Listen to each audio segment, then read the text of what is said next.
বাঙালি খানায় সবাইকে স্বাগত জানাই। আপনারা তো অনেকভাবে বাঁচা মাছের ঝোল রান্না করেছেন।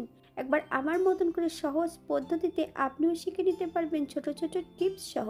তবে এতটাই সুস্বাদু হয়েছিল খেতে, আপনি একবার রান্না করলে বারবার রান্না করবেন। তবে আমি আজকে এখানে কিভাবে মশলা ছাড়া বাঁচা মাছের তেল ঝোল রান্না করলাম, চলুন সেটা একবার দেখে নিয়ে যাক ভিডিওর মাধ্যমে।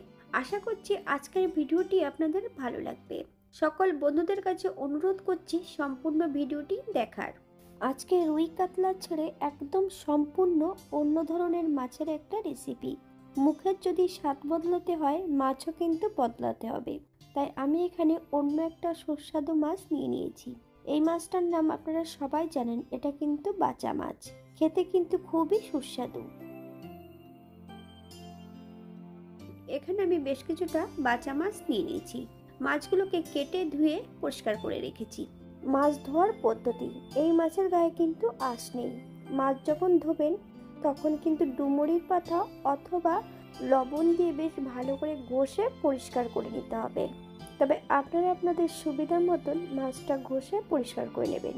এই পর্যায়ে হাফ চামচ লবণ আর হাফ চামচ হলুদ গুঁড়ো মাছের গায়ে বেশ ভালো করে লাগিয়ে নিতে হবে। 1 চামচ কাঁচা সর্ষের তেল।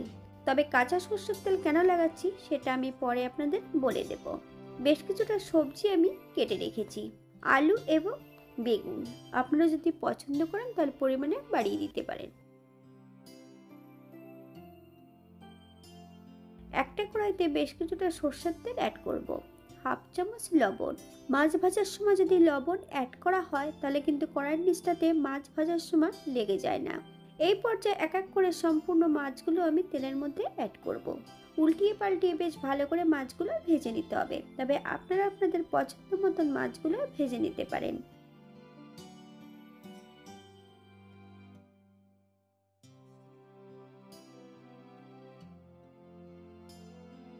বাঙালি রান্না ঘরোয়া উপকরণ দিয়ে আপনাদের যদি রান্নাগুলো পছন্দ হয় তাহলে চ্যানেলটি সাবস্ক্রাইব করে দিয়ে পাশে থাকবেন।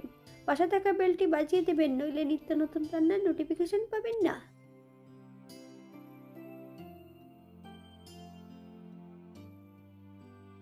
এই পর্যায়ে এক এক করে মাছগুলো তুলে নেব তেল থেকে। একই তেলে সম্পূর্ণ আলু এবং বেগুনগুলো ভেজে নেব। তবে প্রথমে আমি আলুগুলো একটু লাল লাল করে ভেজে নেব। আপনারা আপনাদের পছন্দ মতন আলুগুলো ভেজে নিতে পারেন। এই পর্যায়ে সম্পূর্ণ আলুগুলো তেল থেকে তুলে নেব। একই তেলে কিন্তু আমি বেগুনগুলোও ভেজে নেব।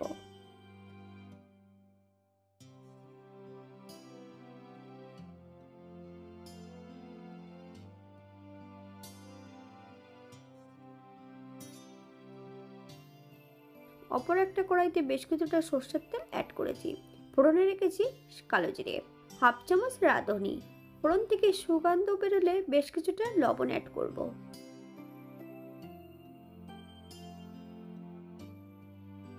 বেশ কিছুটা কাঁচা লঙ্কা, মিডিয়াম সাইজের একটা টমেটো। আপনারা যদি পছন্দ করেন তাহলে পরিমাণে বাড়িয়ে দিতে পারেন। 3 থেকে 4 মিনিটের মতন বেশ ভালো করে ভেজে নিতে হবে, অথবা টমেটো থেকে যতক্ষণ কাঁচা গন্ধ ছাড়বে ততক্ষণ বেশ ভালো করে ভেজে নিতে হবে।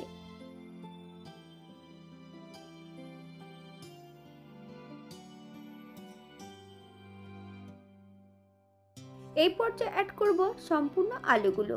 আলু সহ বেশ ভালো করে একটু ভেজে নেব। আমি এখানে ঝোলের জন্য 2 বাটি জল অ্যাড করেছি। তবে জলটা কিন্তু ঈষদুষ্ণ গরম হতে হবে, তাহলে সবজিগুলো কিন্তু সমানভাবে সেদ্ধ হবে। আপনাদের যতটা গ্রেভির প্রয়োজন আপনারা ততটা জল অ্যাড করতে পারেন।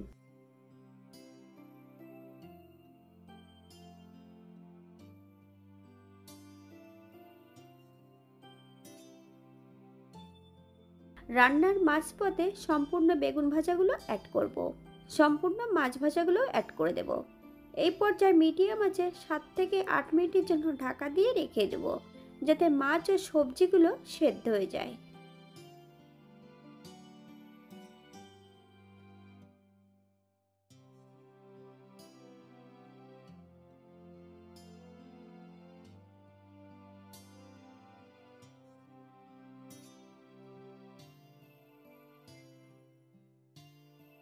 আট মিনিট পর এই পর্যায়ে একটু হালকা হাতে নেড়ে চেড়ে নিতে হবে।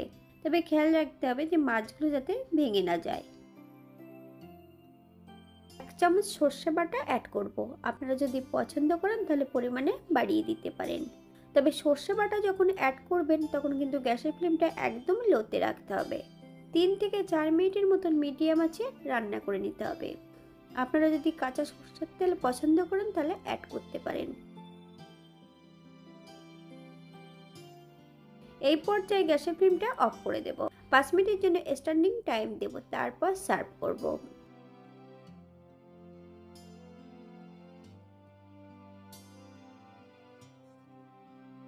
এটা দেখতে যেমন বাড়ি সুন্দর হয়েছে, এটা গরম ভাতে খেতে কিন্তু অসম্ভব ভালো।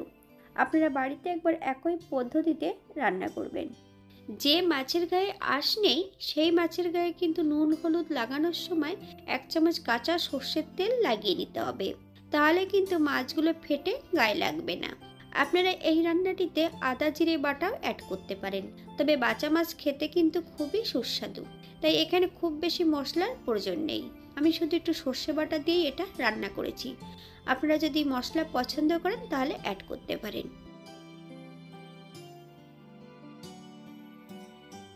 আজকের ভিডিওটি এই পর্যন্ত। সবাই সুস্থ থাকবেন, ভালো থাকবেন। অন্যদিন নতুন রেসিপি নিয়ে আপনাদের সামনে আবার আমি হাজির হব। নতুন ও পুরনো সকল বন্ধুদের অসংখ্য ধন্যবাদ ভিডিওটি দেখার জন্য। হাতে যদি সময় থাকে তাহলে একটা লাইক, কমেন্ট, শেয়ার করবেন।